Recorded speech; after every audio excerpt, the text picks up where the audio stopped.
moo di li nga xamante ni dañuy enchaîner réforme bi nga xamante ni les articles L29 L30 du code électoral noonu la waaw dañu wax ni que donc article yooyu nga xamante ne moo di L29 ak L30 du code électoral concerne généralement les conditions d'éligibilité maanaam entre parenthèses qui peut se présenter à une élection et les cas d'inéligibilité. Donc c'est très important.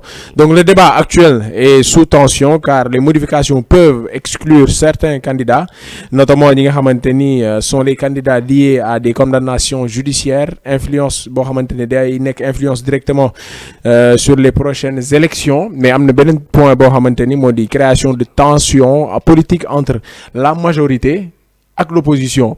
Mais tey jii nii Vito man ma question xam nga lan la moo di code yooyu noonu ñu jël. mu di L9 ak L29 ak L30 waaw ndekki ji xam nga boo ndekkiwul day kii quoi man li ma bëgg a wax daal moo di tey jii on parle de démocratie. C'est ça. da koy renforcer. wala da koy fragiliser. Voilà xam nga dañ ne démocratie xam nga dañ ne c'est la majorité qui l'emporte xam nga ñenn ñi noonu lañ koy. noonu lañ koy waxee waaw. mais ma ne c'est de protéger la minorité. punchline la loolu. waaw il faut protéger la minorité. te loolu je pense que ne ñi nga xamante ni ñoom ñoo nekk au sommet ah ñu ñëw téye ce qu'on appelle le régime ñoom ñoo war a protéger les minorités. ni ñuy protéger les minorités mooy ñu trouver un terrain d'entente maanaam ñu am grandeur ñu wàccee seen bopp toog autour d'une table avec la minorité lépp lu ñu bëgg a def ñu waxtaanee ko ba ñoo jox ci seen xalaat. ñu soog ko def. tant que loolu amul ci réew rek mën nañu wax ni démocratie day xaw a difficile. day difficile te xam nga le Sénégal est une référence démocratique sur le plan international. Si on prend l'exemple du parti Pastef bu ñu aw Sénégal bu amuloon démocratie ñoom seen parti bañ ko tasee du ñëwaat ci réew mi. bañ dugalee seen un militant du parti Pastef pour mu nekk candidat ñi fi nekkoon bu neexu ñu ne kooku du nekk candidat. ñu dégagé ko fële. comprendre nga. amnistie bi sax ci démocratie la ne woon. amnistie bi d'une part. am na ñoo xam ne dafa bokk ci démocratie pour apaiser la tension bien vrai que am na ñeneen nuñ koy interpréter. parce que c'est purement politique l'amnistie. mais xam nga tey y avait ce qu'on appelle le code consensuel.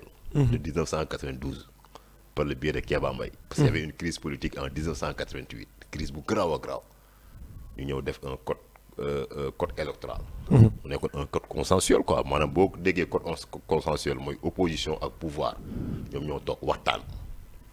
bu trouver un point d'entente ñun ñëpp ñu valider code boobu je pense que loolu amoon na kii quoi démocratie n'est-ce pas. parce que boobu c'est Abdou Diouf qui a été le président de la République du Sénégal. mu ñëw woote multipartisme ne parti yëpp léegi jàkka jaa ngi noonu ku bëgg nodd ku bëgg nodd dugal ci jël ñu ko nodd ca xaja comprendre nga voilà léegi nag c'est-à-dire que Pastef y a ce qu'on appelle la commission des lois du travail de la décentralisation xam nga et des droits humains. comprendre nga ñoom ñoo tase assemblée nationale jéem a xool article L29 ak L30 nan la ñuy def ba modifier ko mën nañu wax ne commission bi moom validé na mais des na une séance plénière boo xamante ne suba waa Pastef dañu ko war a def te dama naan day jàll parce que ils ont ce qu'on appelle une majorité mécanique à l'assemblée nationale. majorité mécanique boo ko déggee xam nga majorité absolue dafa am relatif am mécanique maanaam bu duggee amul calcul dañuy dóor mu daanu. écrasante quoi waaw écrasante comprendre nga te da lay leer ne L29 L30 bi parce que 130 députés xañuñ ci loi day jàll comprendre nga. léegi nag c'est politique. parce que ils veulent protéger ce qu'on appelle leur leader politique mooy le président du parti. am na leneen lu ma bëgg a laajte mais xam naa Ousmane laa koy laaj. waaw Ousmane koy laaj. voilà xam nga Pastef. dama naan dañoo bëgg a Pastefu. ba jël seen waa seen mbër bi daf ko candidat en 2020. comprendre nga. ci Pastefu boobu la ñu nekk. moo tax dañ ñaan on n'a pas de temps pour négocier avec l'opposition. amuñu temps boobu. ñun dañuy lijjanti suñu waa ji du muy nekkee candidat 2029 ñoom ci rythme boobu la ñu tolloo léegi nag. problème bi mooy xam nga loi bu ñu ko voté dañ koy promulguer. loi ça ne veut pas dire que dañ ko voté assemblée nationale rek après jeex na jàll gëm rek dóor quoi. koy teg sur la table du président de la République ñu yóbbu ko conseil constitutionnel léegi nag foofu day amat benn enjeu politique. si jamais que ñu yóbbu ko ci président rejeté ko Diomaye ne préparé guerre bi. loolu moom jarul wax. stratégie la quoi bu demee conseil aussi ñu gars yi rejeté ko conflit day am. parce que boo xoolee démb y avait ce qu'on appelle une conférence de presse de la coalition APT. bi nga xamante ni je pense que ni Ousmane Sonko moom moo ko teg xam nga def nañ conférence de presse tey aussi maa ngi dégg coalition Diomaye dañuy def conférence de presse maanaam tey am na benn climat politique bu tendu boo xamante ni mu ngi suñu kanam boo xamante ni muy demee du tic au tac lay demee. entre coalition Diomaye ak Pastef. xam nga léegi nag bu ñu fi nekkee di def ay conflits bu ñu deful nag dañ fàtte problème mu Sénégalais yi. ils vont oublier le problème des Sénégalais ils vont oublier le problème des jeunes. day mel ni dañuy delluwaat ci ginnaaw li fa xewoon a. delluwaat ci ginnaaw tension am ñii ñoom ñëpp di lijjanti 2029. waaw ba fàtte nag politique bi leen war a boole ak askan wi maanaam le contrat social. les priorités yi nga xam ne mu ngi leen a xaar. moo tax il faut que ñu gën a redoubler d'effort quoi sa waaye xam jéem a jàppale askan wi. c'est important alors Ousmane sànq ba léegi maa ngi lay xaar donc xam naa ne yow laa koy laaj Vito dama ko laaj li nga xamante ni moo di.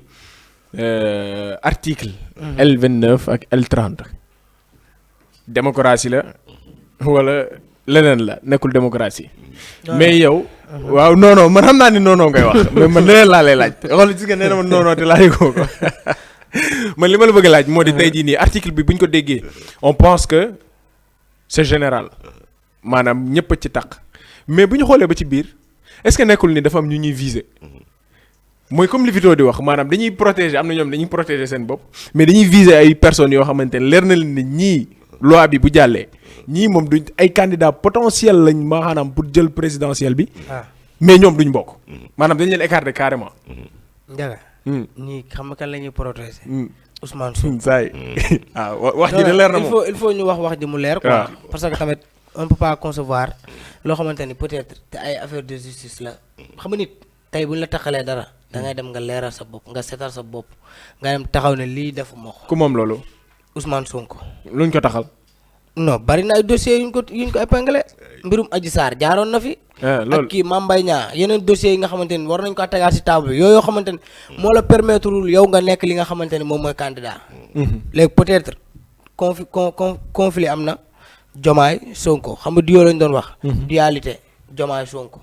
léegi Sonko day jël yoonu boppam. bëgg na en 2029 mu nekk candidat te am na yaakaar ni bu nekkee candidat moom mooy jël réew mi mais attention sénégalais yi dofuñu tey gis nga Diomaye buñ ko falee maam peut-être du Pastef moo tax mais Sonko moo tax ñu fal ko ndax Sonko moo ko joxoñ c'est vrai ndax amoon na popularité bi nit ñi bëggoon nañ ko mais tey ak lu mu munti demee na nga xam ne bu Diomaye échecgee Sonko moo échec ndax Sonko il est le chef du gouvernement moom mooy dogal.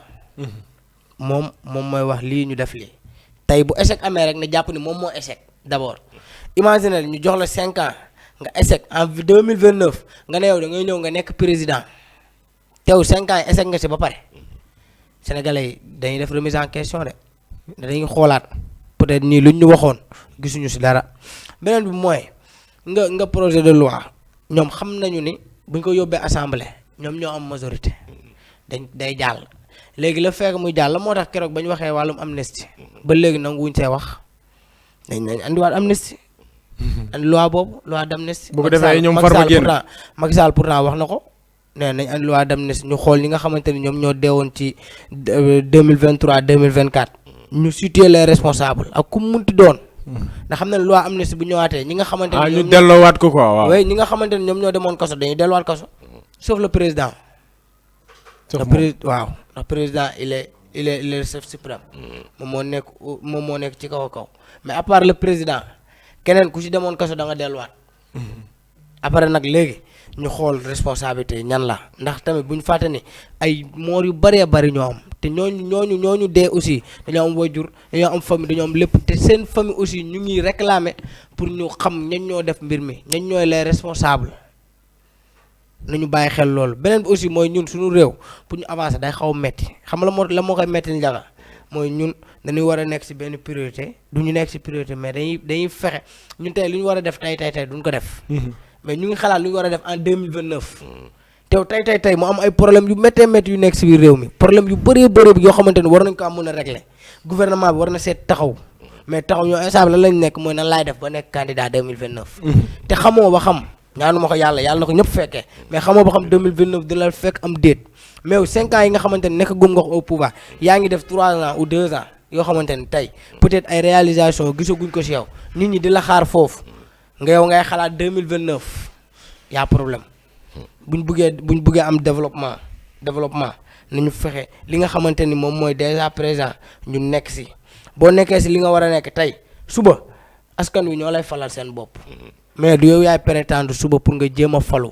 loo ci yokk yàqu ko. jaajëf loolu mooy conclusion boo demoon dissertation dañ naan la conclusion bi ibbi nga perspective. jaajëf waay Ousmane mais temps da nga xarañ de. billaay da nga yàq xarañ mais sax xarañte dafa gën a kii quoi xam nga. fulaak fay laa dal. fulaak fayda waaw gëm rek dóor. li zo di wax naan seytaane laa indi. non anduma seytaane. non temps moom seytaane nga indi. parce que dañuy wax direct mu ni man diw laay waxal attaqué. ah mais c'est vrai. affaire fàll yooyu noonu. il faut assumer hein. faut assumer mais dans la vie. macha allah faut tout assumer bro. waaw jaajëf waay. kaa ne daan keep it real ma nigga. waaw loolu xam naa après da nga ma koy vocal quoi pour mu mën koo wax. alors mi ngi doon deuxième la woon mais troisième